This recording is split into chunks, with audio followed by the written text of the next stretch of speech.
Hello, I'm John. Welcome to the NCGA Valent Ag Weather Outlook for August 27th, 2016. Well, this is a time of year. It can be very quiet. It can be somewhat stagnant as far as weather systems moving, and I think that's going to be sort of the theme of this briefing.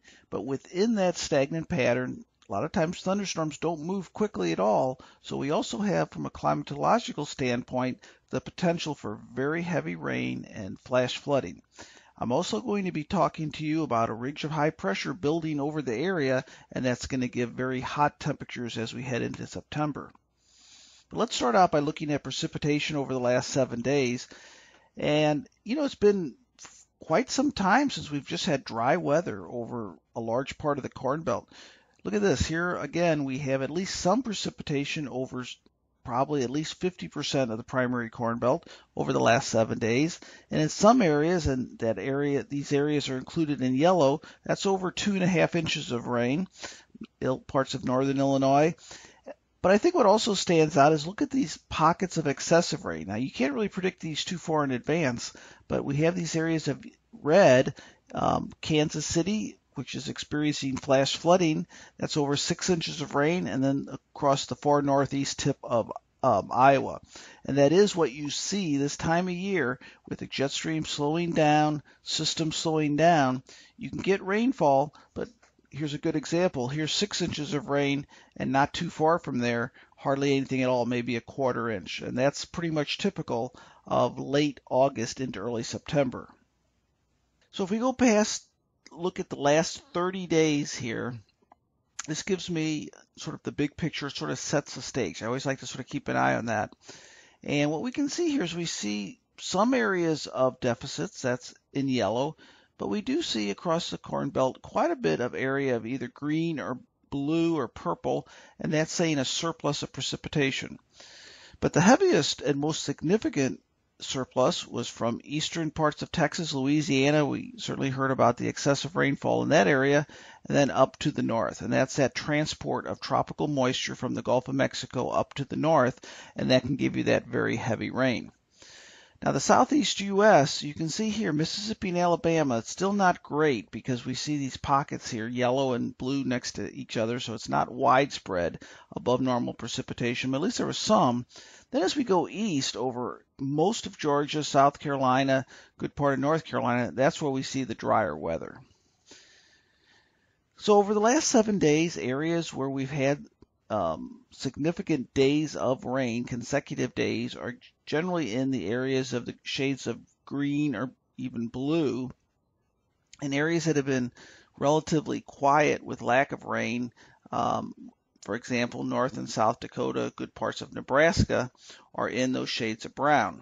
So that darker shade of brown is actually no days of rain over North Dakota, parts of Nebraska. So with this frequent rainfall, or at least adequate, what we can see on soil moisture is a very positive type pattern for this late summer. Many times this time of year you get areas of drought, and I put out something, I'm going to put it out on only 4% of the primary corn growing areas in any degree of drought. So we can see here is pretty widespread soils that are trending either normal to wet. Blue is where we have problems with perhaps too wet, but that lighter shade of green is pretty much ideal for this time of year. It helps us cope with the very hot temperatures. So we're in pretty good shape over most areas. And temperatures have been mixed over the last week. Areas in green are close to or a little bit below normal. Areas in yellow were above normal. But that's going to change as I get into the forecast. And like I said, this time of year, the jet stream, this is pretty normal, way up to the north. And like I've said the last couple of briefings, if you're in this jet energy, you have a chance for precipitation.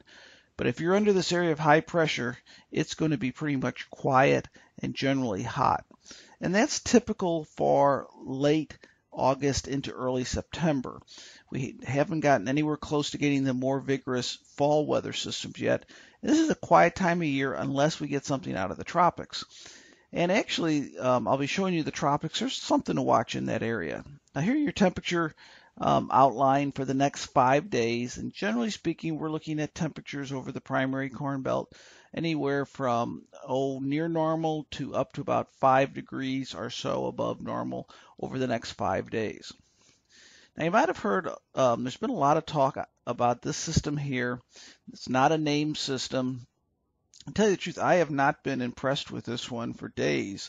It just does not have any organization whatsoever, and it's getting less organized. But it is a pocket of tropical moisture. It's moving off into the northwest. Perhaps if it gets into the warmer waters of the Gulf of Mexico, it might redevelop, or might develop, I should say.